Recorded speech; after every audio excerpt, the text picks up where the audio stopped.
सृष्टि के आरंभ से पहले केवल अनंत जल राशि थी। न आकाश था, न पृथ्वी, न दिन था, न रात।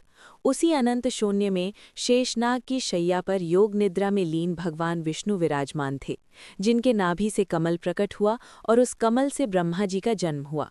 ब्रह्मा जी ने विष्णु की आज्ञा से सृष्टि की रचना की और तभी से भगवान विष्णु पालनकर्ता के रूप में तीनों लोकों के संतुलन की जिम्मेदारी संभालने लगे। जब जब धरती पर अधर्म बढ़ा और धर्म डगमगाया, तब तब भगवान विष्णु ने अवतार लेकर सृष्टि की रक्षा की। सबसे पहले मत्स्य अवतार में उन्होंने प्रलय के समय वेदों और मनु की रक्षा की। कूर्म अवतार में उन्होंने मंदराचल पर्वत को अपनी पीठ पर धारण कर समुद्र मंथन संभव कराया। वराह अवतार में हिरण्याक्ष जैसे अहंकारी दैत्य से पृथ्वी को मुक्त कराकर उसे रसातल से बाहर निकाला। नरसिंह अवतार में भक्त प्रहलाद की रक्षा के लिए स्वयं खंभे से प्रकट होकर हिरण्यकश्यप का अंत किया और ये सिद्ध किया कि भक्त की पुकार पर भगवान किसी भी रूप में प्रकट हो सकते हैं। वामन अवतार में राजा बलि के घमंड को तोड़कर 3 पग में तीनों लोक नाप लिए, लेकिन दानवीर बलि को पाताल लोक का राजा बनाकर ये संदेश दिया कि भक्ति के साथ दान किया जाए तो भगवान कभी त्याग नहीं करते। परशुराम अवतार में अधर्मी क्षत्रियों का नाश कर धर्म की स्थापना की।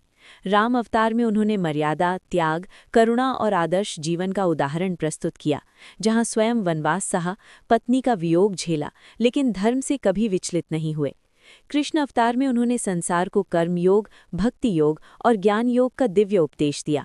महाभारत के युद्ध में अर्जुन को गीता का ज्ञान देकर ये सिखाया कि कर्म करो, लेकिन फल की चिंता ईश्वर पर छोड़ दो। भगवान विष्णु का स्वभाव सदा करुणामय रहा है। वे कभी अहंकार नहीं करते।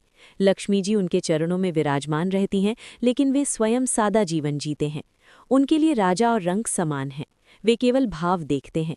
यही कारण है कि जब गजेंद्र हाथी संकट में फंसा और किसी देवता का नाम नहीं ले पाया, तो अंत में उसने केवल नारायण पुकारा और विष्णु जी स्वयं गरुड़ पर सवार होकर उसकी रक्षा के लिए दौड़े।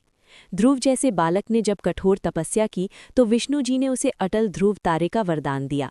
भक्त मीरा ने विष्णु के कृष्ण रूप को अपना सर्वस्व मान लिया, तो समाज के सारे कष्ट सहने के बाद भी उसे कभी निराशा नहीं हुई। प्राचीन काल में एक राजा हरिदत्त था, जो बहुत धर्मात्मा था, लेकिन उसके राज्य में अकाल पड़ गया। प्रजा दुखी होने लगी और राजा को समझ नहीं आ रहा था कि इतनी भक्ति के बाद भी ऐसा क्यों हो रहा है। एक रात भगवान विष्णु उसे स्वप्न में दिखाई दिए और कहा कि राजा, तुमने धर्म तो किया, लेकिन दया भूल गए। अगले दिन राजा ने अन्न भंडार खोल दिए, गरीबों की सेवा की और कुछ ही समय में वर्षा होने लगी। तब राजा को समझ आया कि भगवान विष्णु सेवा और करुणा से प्रसन्न होते हैं। कलयुग में भी भगवान विष्णु ने ये वचन दिया है कि जो व्यक्ति सच्चे मन से नारायण नाम का स्मरण करेगा, उसका जीवन स्वयं सही दिशा में चल पड़ेगा।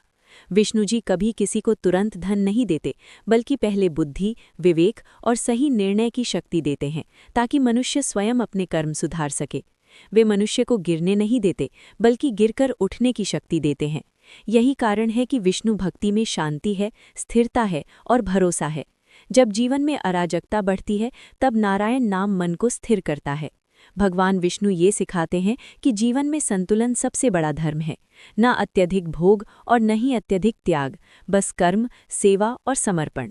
जो व्यक्ति हर परिस्थिति में ये मान रहता है कि जो हो रहा है वो ईश्वर की योजना है, उसकी जीवन में भय नहीं रहता। यही विष्णु तत्व है, यही पालन का सिद्धांत है। इसलिए शास्त्र कहते हैं कि जो नारायण का होता है उसे कोई डुबा नहीं सकता। समय चाहे कितना भी कठिन क्यों न हो, भगवान विष्णु अपने भक्त को कभी अकेला नहीं छोड़ते। वे मौन रहकर भी मार्गदर्शन करते हैं और संकट में पड़ने से पहले ही अदृश्य रूप से रक्षा कवच बना देते हैं। यही कारण है कि भगवान विष्णु को लोकनाथ, जगत पालक और शरणागत वत्सल कहा गया है।